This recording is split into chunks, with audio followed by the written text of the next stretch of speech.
Joining us on the telephone right now is State Senator Sen Chenette. He's a Democrat representing the city of Saco, Maine. Justin, welcome back to the program. Thanks for being here. Great to be with you on this rainy day. Oh, man, it is rainy, but we need it. So yeah, exactly. What we don't need, though, are lawmakers, essentially refusing to recognize the will of Maine's voter. And we've seen it again and again and again here, Senator. Tell us what you hope to do with regard to Maine's Constitution and the citizen-initiated referendum process. Well, we've seen really an assault on the public referendum process, in particular, basically a cherry picking of which election results, which free and fair election results to abide by, which is a really scary sentiment because we don't question the legitimacy of our own legislative victories, for instance, and including Senate President Thibodeau, who also won his elections by close margins. We don't question their legitimacy as senators or representatives simply because they were close votes. We respect the vote and we honor it and we move forward. The sad part is we're not doing that and not holding up that obligation for the citizen-led referendum process. So that's really the scary part is this entire legislative session, including the special session we had this week, basically undermined what the people wanted. The people went to the ballot box, fulfilled their civic duty, and said, this is a priority because of legislative inaction. We want you to do A, B, and C. We want you to raise the minimum wage. We want a progressive tax policy to pay for public education. We want to legalize marijuana recreationally. And we want a new voting system. We want ranked choice voting. And so the problem is the powers that be in Augusta primarily made these all wedge issues this entire session. This really consumed our work.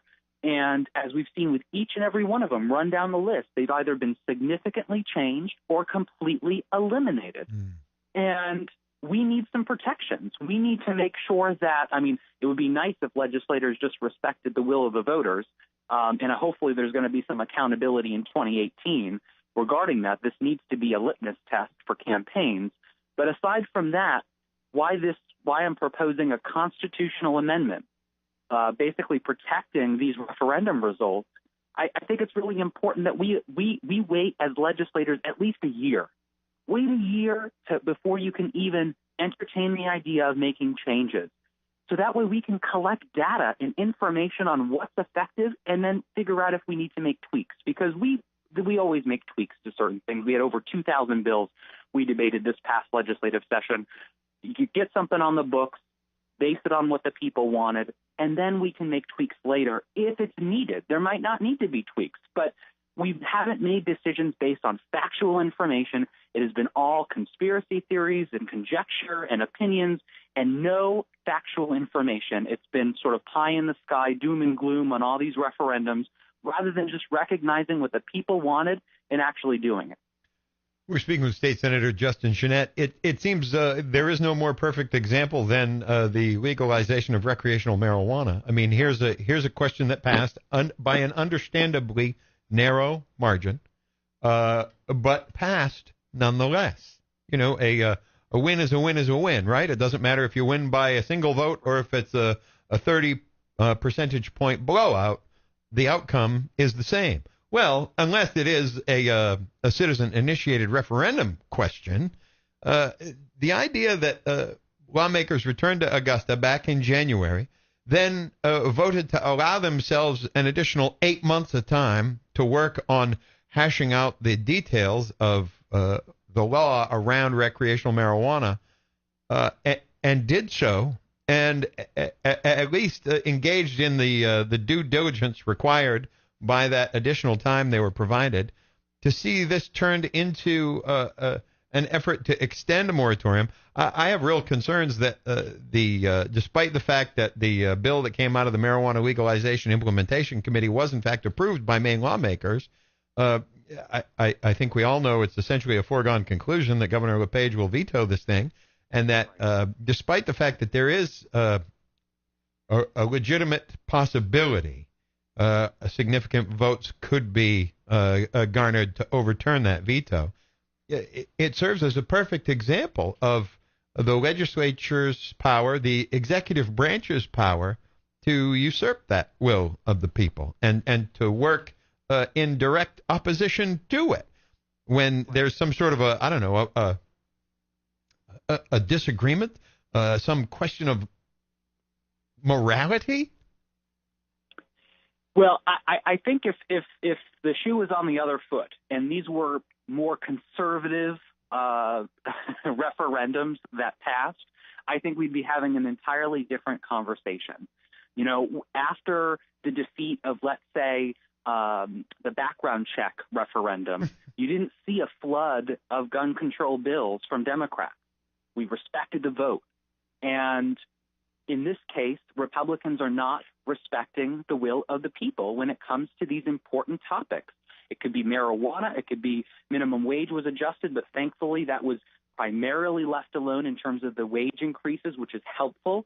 But, I mean, the 3% surcharge on, you know, the higher income earners in our state to adequately invest in public education and reduce property taxes for middle-class families was completely eliminated. Yeah, we invested $162 million more in education, but guess what we don't have?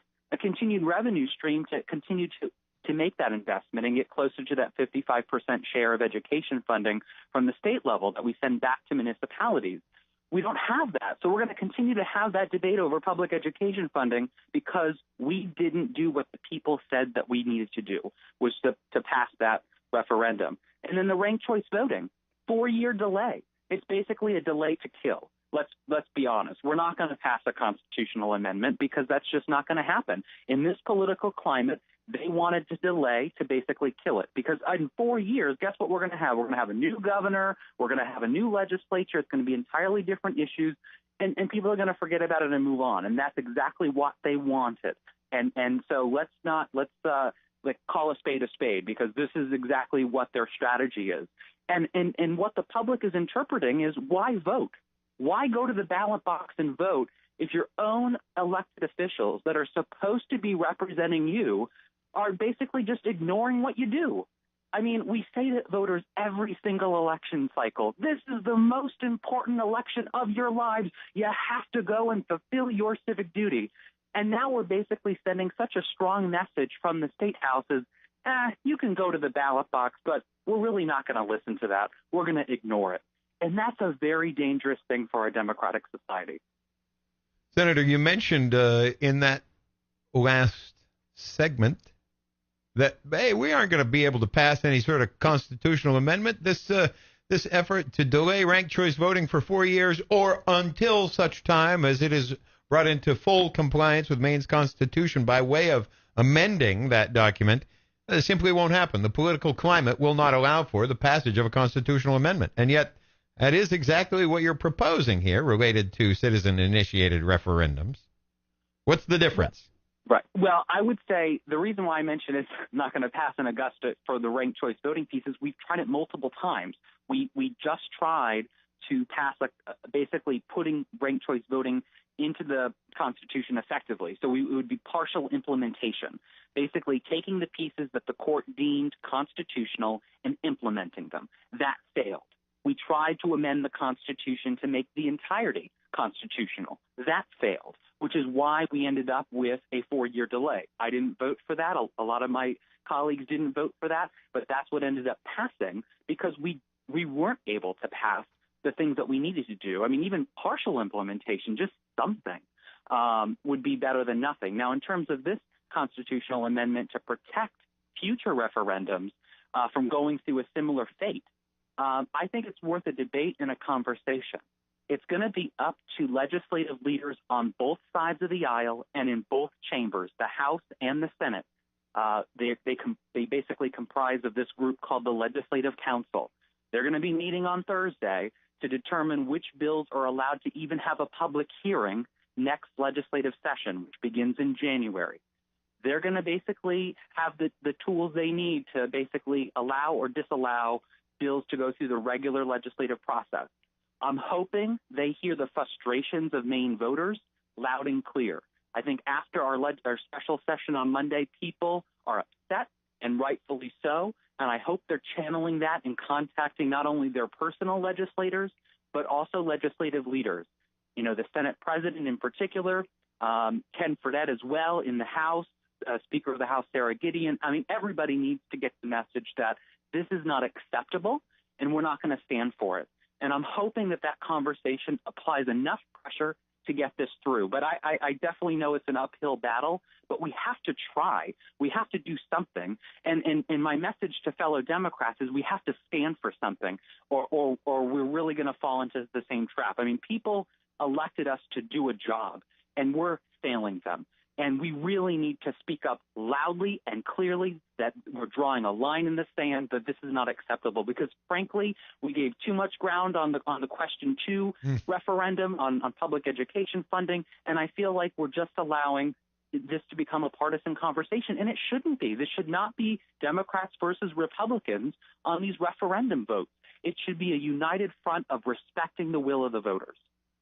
We're speaking with State Senator Justin Chenette. Sir, do you believe that if you can get this through the legislative process, and if Maine voters approve the idea of a constitutional amendment, that would and so I understand completely. We're talking about basically giving any citizen-initiated referendum, any law that Mainers choose to pass at the polls, would be given a full year's implementation before it could be subjected to the will of lawmakers, correct?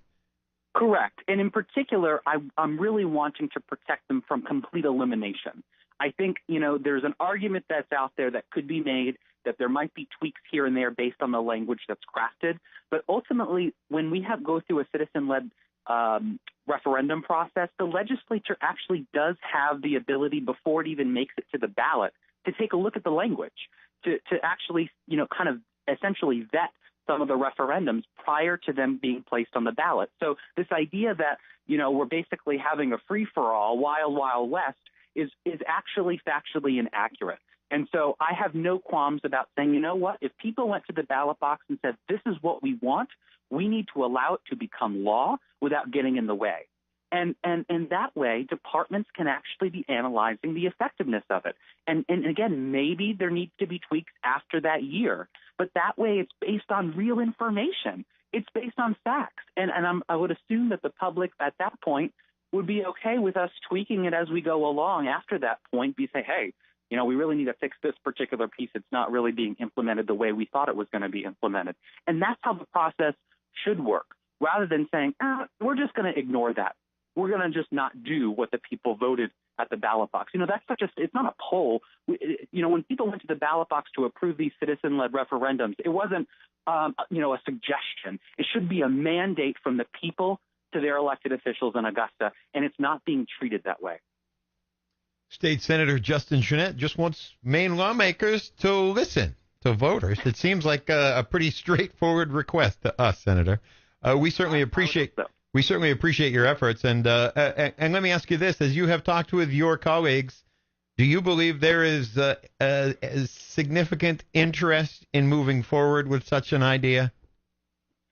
I think it's going to be partisan. I think there's going to be some folks that like the idea, primarily on the Democratic side. I wish I could entice some of my Republican colleagues to recognize that protecting the referendum process is actually hip-checking big government. I mean, there's nothing that is an idea of bigger government than government basically cherry-picking which election results to abide by. I think that's really important. And for Republicans out there to listen to that message is, do you really want a small handful of government officials picking which election results they like and abiding by those and just choosing to ignore other ones? I mean, that to me is big government, and that has to stop. So I'm hoping that we can find a bipartisan path forward to protect future referendums, and that's exactly what we're trying to do. State Senator Justin Chenette is a Democrat representing Saco. Thank you for your time this morning. Thank you.